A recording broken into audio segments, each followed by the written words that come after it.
추운 겨울밤이지만 오늘 예배 여러분 잘 오셨습니다. 하나님께서 은혜 많이 주시기를 바랍니다. 저를 한번 따라해 볼까요? 내 안에 천국이 있다. 옆 사람에게 한번 해볼까요? 네 안에 천국이 있다. 네. 오늘은 우리 기독교인들이 너무나 중요하게 생각하는 이 천국 이야기를 좀 할까 합니다. 제가 오늘 장례를 치르면서도 고인이 이제 천국 가셨다라는 소망을 가지시라고 권면을 해드렸습니다만, 우리 예수님이 이 땅에 오셔서 공생애를 시작하면서 가장 먼저 첫 마디 하신 게 뭐냐면 천국 이야기를 하셨어요. 천국 이야기. 여러분, 그렇다고 한다면 예수님이 오늘 이 밤에 여러분들에게 오시면 무슨 얘기를 해주실까요? 천국 이야기 해주실 겁니다. 오늘 말씀 17절에 보니까 비로소 예수님께서 입을 열어 가라사대 회개하라 천국이 가까이 왔다, 이렇게 말씀해요. 여러분, 천국은 가는 곳입니까? 오는 곳입니까? 여러분, 헷갈리죠? 우리는 죽어서 천국 간다라는 말이 입에 뱉습니다. 그러나 예수님이 가르쳐준 첫 마디는 뭐냐면 천국이 이렇게 오고 있다, 여러분 가까이 와 있다, 이렇게 정리를 하셨습니다. 우리는 왜 천국 간다고 할까요? 간다고 할 때는 우리가 장소적 개념으로 자꾸 생각하기 때문에 그렇습니다. 여기 이 지구가 있고 또 천국은 동떨어진 다른 곳에 또 있다, 이렇게 자꾸 생각을 하니까 이분법적으로 여기와 저기 이렇게 구분을 하려고 합니다. 여러분, 그러나 성경 전체로 보면 천국은 여기에 지금 있습니다. 그리고 이 다음에 우리가 죽어서 가는 그곳도 마찬가지로 천국입니다. 이것이 천국에 대한 성경의 가르침입니다. 그래서 오늘 이 밤에는 여러분들이 이 천국의 개념을 잘 정리하시면 우리가 이 땅에서도 천국의 삶을 누리며 살 수 있을 것입니다. 여러분 삶도 천국이고 여러분 가정도 천국이고 우리 교회도 천국이 돼야 될 줄로 믿습니다. 여러분들이 헷갈리시는 것이 하나 있습니다. 복음서를 읽다 보면 어디에는 천국이라고 나오고 또 다른 곳에는 하나님의 나라 이렇게 나옵니다. 이 개념 정리를 우리가 잘못하면 헷갈립니다. 똑같은 얘기예요. 천국은 그냥 한자로 보면 하늘천대, 하늘에 있는 나라고, 하나님의 나라면 하나님이 통치하는 곳, 이것을 가리킵니다. 자, 그런데 여러분 재밌습니다. 여러분, 성경을 여러분들이 아무리 몇 독, 100독을 해도요, 천국이라는 단어가 어디 나와 있는지 아십니까? 천국이라는 단어는요, 마태복음에만 나옵니다. 마태복음에만. 우리가 복음서 하면 4개를 얘기하잖아요. 마태복음, 마가복음, 누가복음, 요한복음, 이렇게 4개를 얘기하는데 마태라고 하는 제자가 쓴 복음서에만 단어가 천국이라고 이렇게 써 있습니다. 킹덤 오브 헤븐 이렇게 나와 있어요. 헤븐. 그러니까 하나님의 그 나라가 아니라 하늘에 있는 나라예요. 이렇게 써 있어요. 그리고 여러분, 마가복음, 누가복음, 요한복음을 한번 들춰보세요. 거기 보면 킹덤 오브 가스로 돼 있어요. 그러니까 하나님이 다스리는 나라예요. 이렇게 표현이 다릅니다. 그러면 이것을 먼저 정리하셔야 돼요. 왜 마태라는 사람은 하나님의 나라라고 하는 그 단어를 쓰지 않고 왜 천국이라는 단어를 일부러 썼는지에 대해서 우리가 정리를 하시면 됩니다. 마태복음이라고 하는 복음서는 대상이 누구냐면 유대인들이에요. 그래서 유대인들은 전통적으로 자기들이 믿는 신이 다스리는 그 세계가 있다고 믿었어요. 그것을 천국이라고 자기들은 갖고 있었는데, 유대인들은 절대 입 밖으로 하나님의 이름을 말하지 않습니다. 십계명에 보면 하나님의 이름을 망령되이 일컫지 말라고 해서, 우리나라 사람도 그렇잖아요. 아버지 이름을 함부로 부르지 않는 것처럼 유대인들도 자기들이 믿는 하나님의 이름을 함부로 부르지 않아요. 그러다 보니까 유대인들에게 이 하나님의 나라를 소개하려고 하는 이 마태 입장에서는 뾰족하게 쓸 수 있는 단어가 없어요. 그냥 유대인들이 전통적으로 갖고 있는 그냥 천국, 우리말로 하면 천국, 그들에 보면은 그냥 하늘에 있는 나라, 이렇게 하나님의 이름이 안 들어가고 표현한 겁니다. 그러다 보니까 마태는 마태복음 처음부터 끝까지 전부 다 용어를 전부 천국이라고 하는 것으로 이렇게 하나님 나라를 소개하고 있습니다. 자, 그러면 여러분 보세요. 천국이라고 하는 이 단어는 장소적 개념이 큽니다. 그래서 정적인 이미지가 있어요. 그런데 하나님의 나라라고 하는 것은 장소가 아니고 하나님이 직접 통치하는 역동적인 이미지가 있습니다. 자, 그러면 여러분 천국이 어디 있다고 그랬어요? 천국이 내 안에 있다고 그랬잖아요. 여러분 가정에 있다고 그랬잖아요.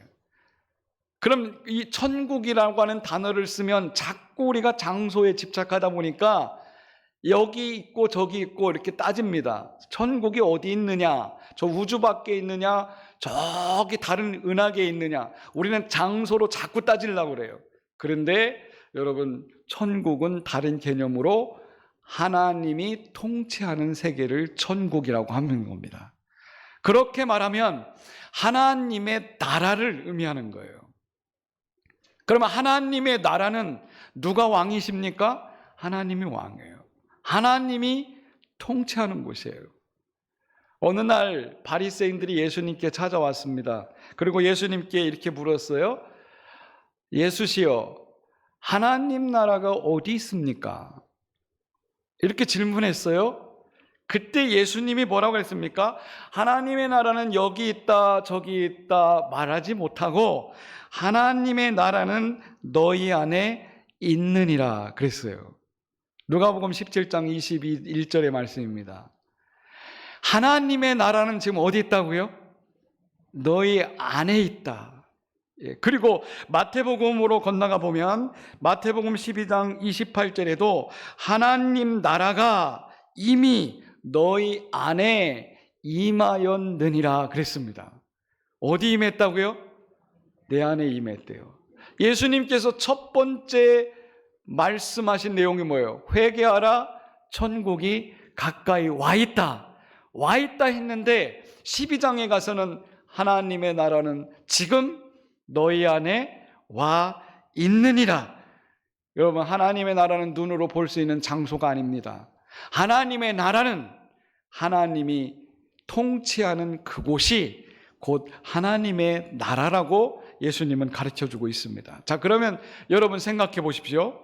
내가 지금 하나님의 통치를 받고 있느냐라고 하는 것입니다.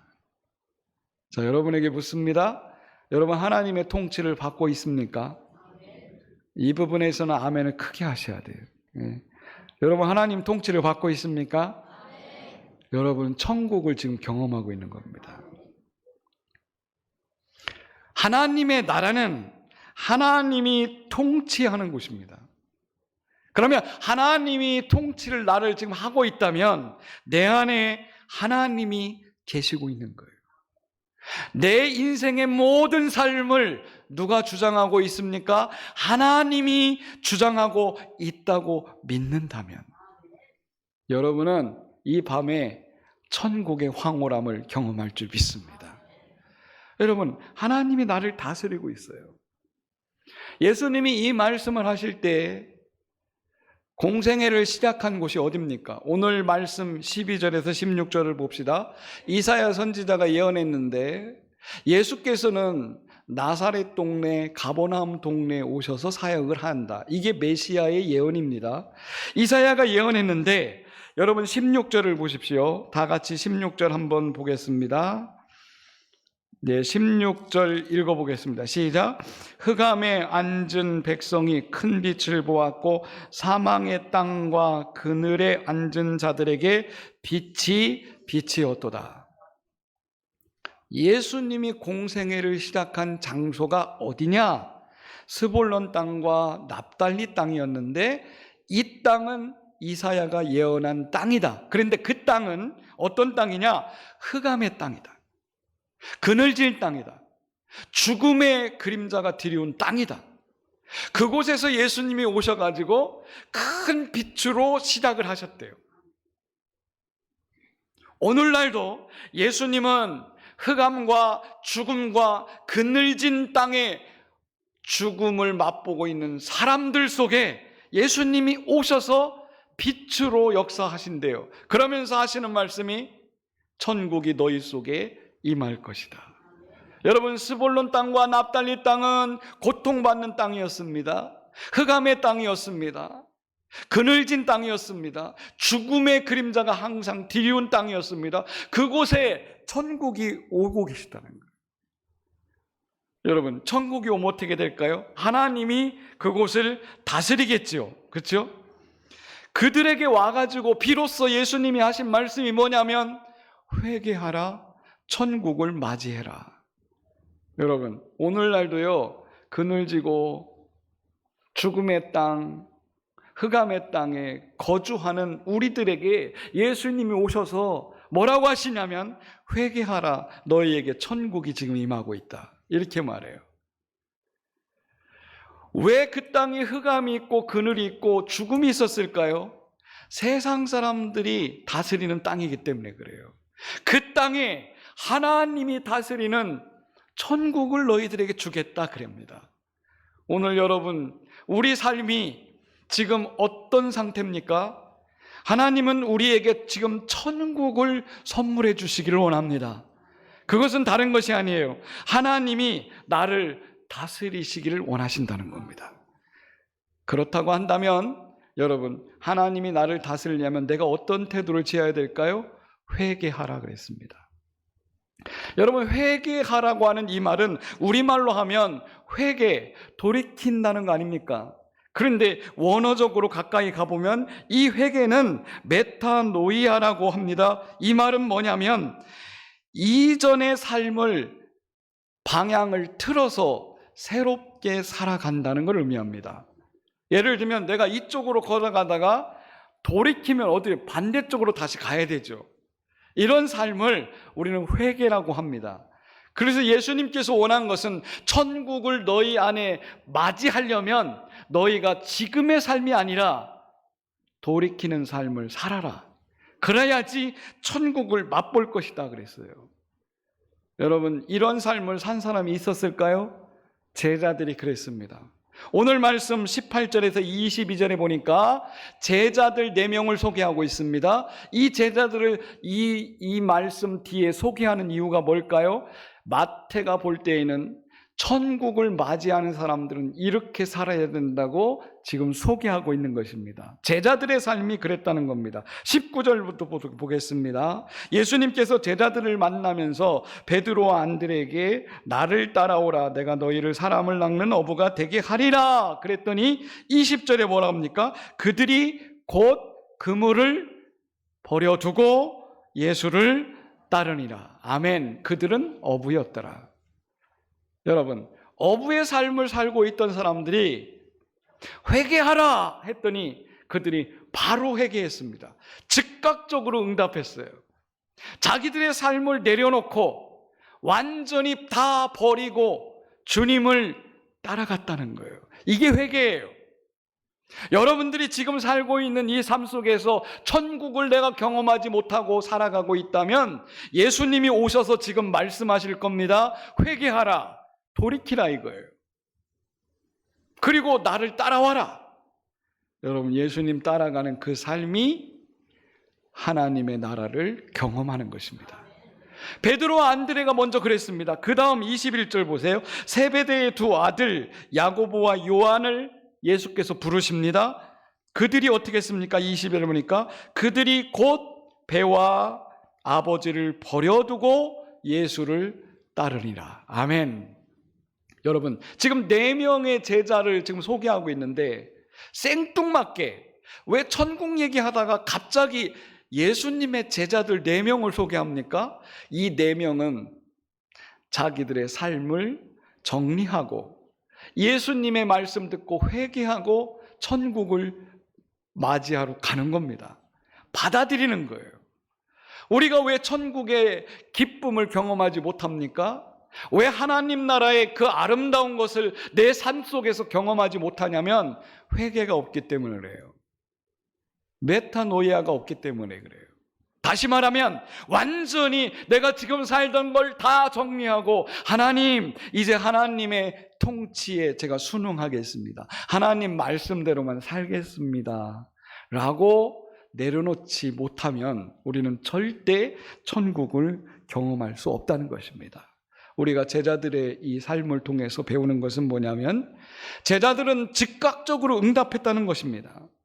예수님이 부르실 때 망설이지 않았습니다. 사명의 전환을 완전히 바꿨습니다. 가치관의 변화를 바꿨습니다. 제자들은 다 어부였습니다. 어부는 뭐 하는 사람입니까? 고기를 잡아서 죽여가지고 생계를 유지하는 사람입니다. 여러분 생각해 보세요. 수많은 고기들이 어부들의 손에 다 죽었겠죠.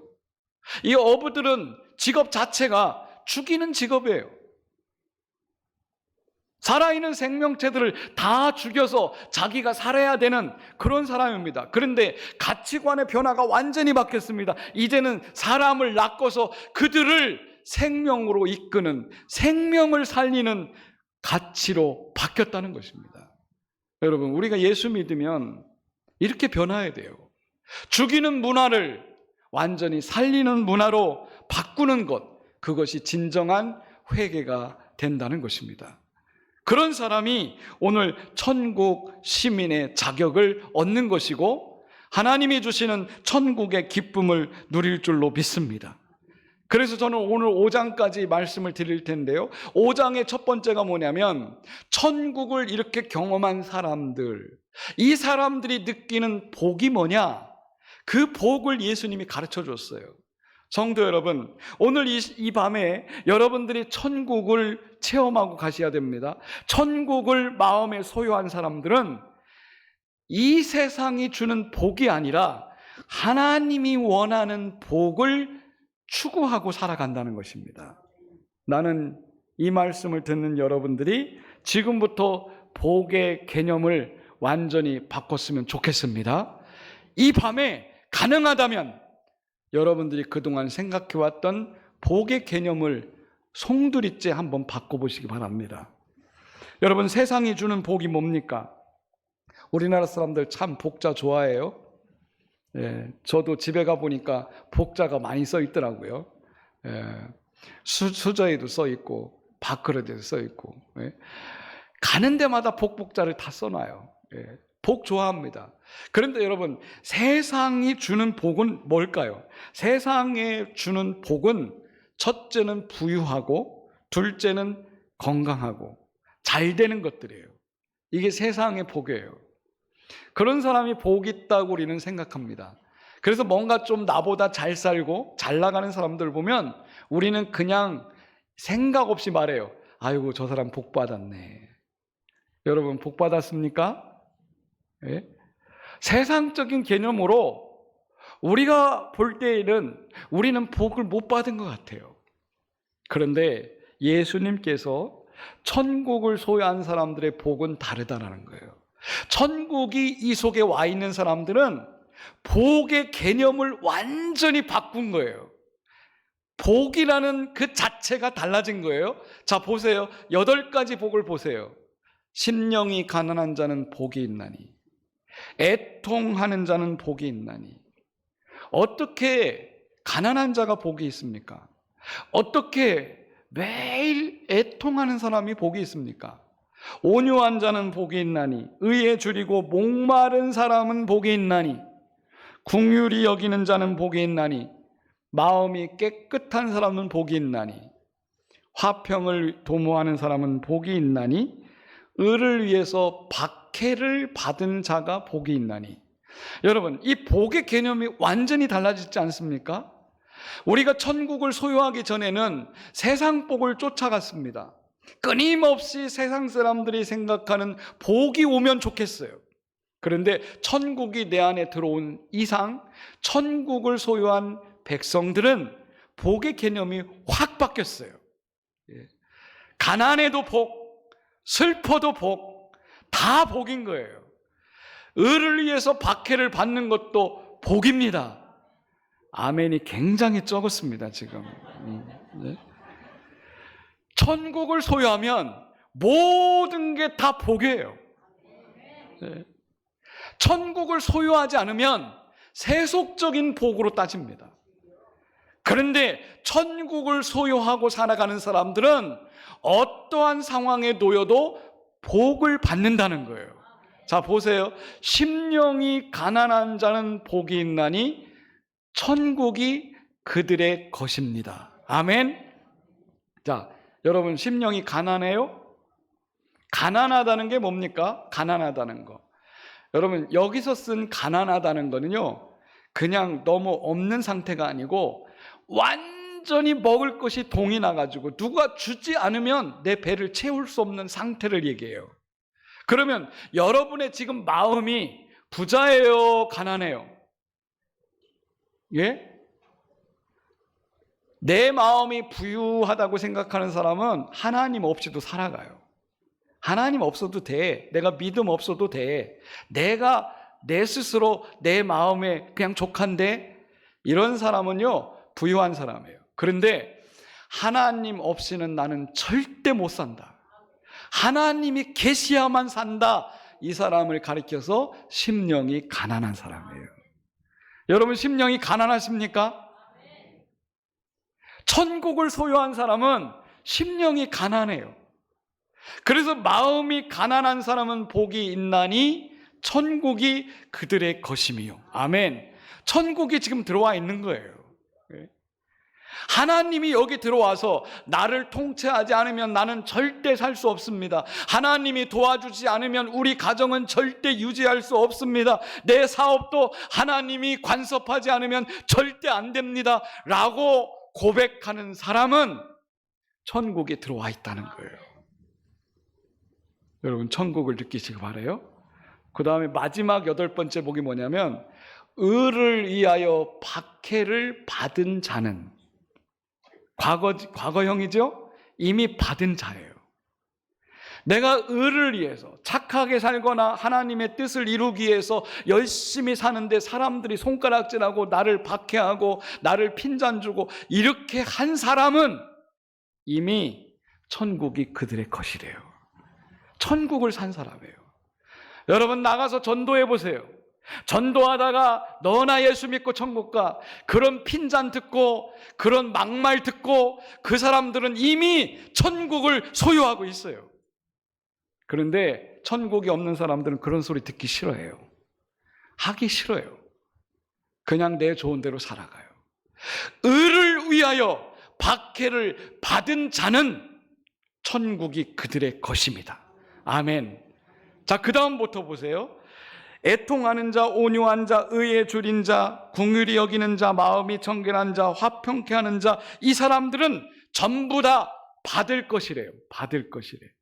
미래형이에요. 미래. 시제가 미래형이에요. 전부 다. 지금 내가 애통하고 있지만 언젠가 하나님이 주실 것이다.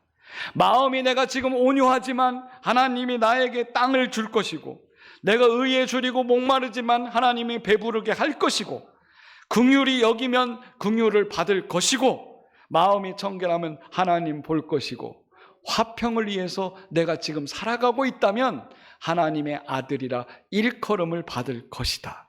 아멘. 여러분, 천국을 소유하고 사는 사람은 지금 현재를 어떻게 사느냐, 그 문제예요. 천국을 소유한 사람들은 지금 현재를 이렇게 삶으로 앞으로도 하나님이 보장해 줄 것이다. 왜? 하나님 나라의 통치는 누가 하고 계세요? 하나님이 하고 계세요. 그래서 천국 하나님의 나라의 주인은 하나님이십니다. 그분이 다스리시면 내 앞길은 보장되어 있는 줄로 믿습니다.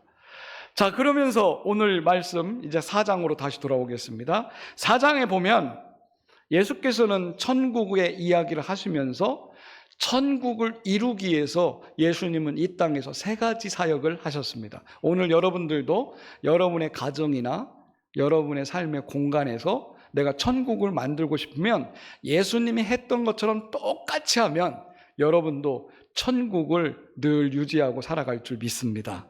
그게 뭐냐면, 자, 보세요. 4장 23절을 보겠습니다. 4장 23절 같이 한번 읽을까요? 예수께서 온 갈릴리에 두루 다니사 그들의 회당에서 가르치시며 천국 복음을 전파하시며 백성의 모든 병과 모든 약한 것을 고치시니. 아멘. 자, 저를 보십시오. 제가 서두에 갈릴리에 예수님이 오셨다고 그랬잖아요. 갈릴리는 어떤 땅이라고 그랬습니까? 어둠의 땅, 그늘진 땅, 죽음의 땅이라고 그랬어요. 그 땅을 예수님이 두루 다니시면서 3가지를 계속 하셨대요. 회당에 들어가서 말씀을 가르치시고, 그리고 그 땅의 사람들에게 천국 복음을 전파하시고, 그리고 그곳에 사는 사람들에게 모든 병과 모든 약한 것을 고치셨다. 자, 보십시오. 이 3가지를 여러분들이 늘 하고 계시면 예수님이 갈릴리를 천국으로 변화시켰던 것처럼 우리들도 똑같이 그렇게 됩니다. 여러분의 가정이 천국 되기를 원합니까? 예수님처럼 한번 해보십시오. 가정 예배의 중요성이 여기 있습니다. 가정에서 말씀을 가르치고, 그리고 나아가서 주변 사람들에게 복음을 전하고, 약한 자들, 병든 자들 예수의 이름으로 치유시키는 여러분들이 치유의 능력이 있다면 여러분 그때부터 천국은 이루어지는 줄 믿습니다. 자, 보십시오. 24절로 가봅시다. 24절에 가보니까 그 소문이 온 수리아와에 퍼진지라 사람들이 모든 앓는 자, 각종 병에 걸린 자, 귀신 들린 자, 간질하는 자, 중풍병자들을 데려오니 그들을 고치시니라. 아멘. 여러분, 하나님이 통치하는 세상은 에덴 동산의 회복이 일어납니다. 여러분, 아프고 병들고 사람이 죽고 막 이런 거는 이 땅의 일들이에요. 이거를 전부 다 회복시키고 치유한다는 건 뭡니까? 하나님이 생각하는 하나님의 나라, 천국을 회복시키는 것을 예수님이 보여주셨습니다. 이와 같은 일이 오늘 우리에게도 일어나는 것을 여러분 믿으셔야 됩니다. 여러분들이 행하지 않기 때문에 일어나지 않습니다.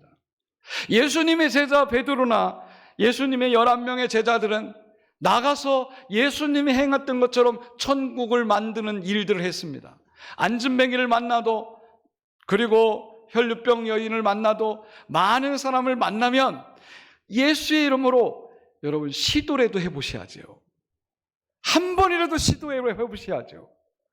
오늘 여러분 몇십 년 예수 믿은 게 중요한 게 아닙니다. 더 중요한 것은 지금 내가 예수의 말씀을 사용하고 있느냐는 거예요. 천국을 만들기 위해서 내가 애쓰고 있냐는 겁니다. 우리는 날마다 주기도문 합니다. 하나님의 뜻이 하늘에서 이룬 것 같이 이 땅에서도 이루어지기를 날마다 기도합니다. 기도하면 뭐합니까? 우리가 행하지 않고 있는데, 여러분들이 나가서 실천할 때 천국이 거기에 이루어지는 것입니다. 여러분 용기를 가지십시오. 여러분 할 수 있다는 믿음을 가지십시오. 오늘 예수님이 한 것처럼 여러분들도 천국을 만들 수 있습니다. 자, 한 번 더 봅시다. 25절까지 한번 볼까요? 25절에 보니까 갈릴리와 데가볼리와 예루살렘과 유대와 요단강 건너편에서 수많은 무리가 따르니라. 아멘. 여러분, 천국이 경험되면요, 사람들은 그냥 몰려들게 돼 있습니다. 우리 교회가 천국 되기를 바랍니다. 우리 교회가 예수님이 보여주신 천국 이야기가 그대로 재현되는 교회가 됐으면 좋겠습니다. 여러분, 그러려면 우리가 예수님처럼 사역을 하셔야 돼요. 예수님은 천국 이야기만 한 것이 아니고 천국을 만들기 위해서 어떻게 노력했는지 마태복음 4장 23절을 꼭 외우십시오. 마사 23. 이 말씀은 너무나 중요합니다. 예수님이 천국 이야기를 한 다음에 천국을 만들기 위해서 노력한 내용입니다. 그렇다고 한다면 여러분이 받은 직분을 땅속에 파묻지 마십시오. 그 직분을 가지고 나아가서 예수님처럼 담대하게 증거하실 때 우리 교회는 천국이 될 것이고, 이 주변에 성남동, 중리동, 저기 관평동까지 다 이곳으로 소문이 나서 찾아오는 그런 교회, 이것이 오늘 마태복음 4장에 보여준 천국 이야기의 메시지입니다. 여러분들이 그 역할을 하셔서 우리 교회를 천국으로 만들어 가시기를 축복합니다. 기도하겠습니다. 하나님, 감사합니다. 예수님은 이 땅에 천국을 소개하러 오셨습니다. 이 땅이 병들고 아프고 슬프고 그늘지고 죽음의 땅이었는데 그 땅에 오시어 빛으로 천국 이야기를 하시고 많은 사람들을 천국 체험하도록 이끌어 주셨습니다. 그러면서 제자들에게 회개하라, 천국이 너희에게 가까이 왔다. 하나님, 우리가 회개하지 못하기 때문에 천국을 경험하지 못할 때가 너무 많았습니다. 하나님, 돌이켜 주님의 말씀대로 실천함으로 우리가 천국을 만들어가는 일꾼들이 되게 하여 주시옵소서. 감사드리며 예수님의 이름으로 기도드립니다. 아멘.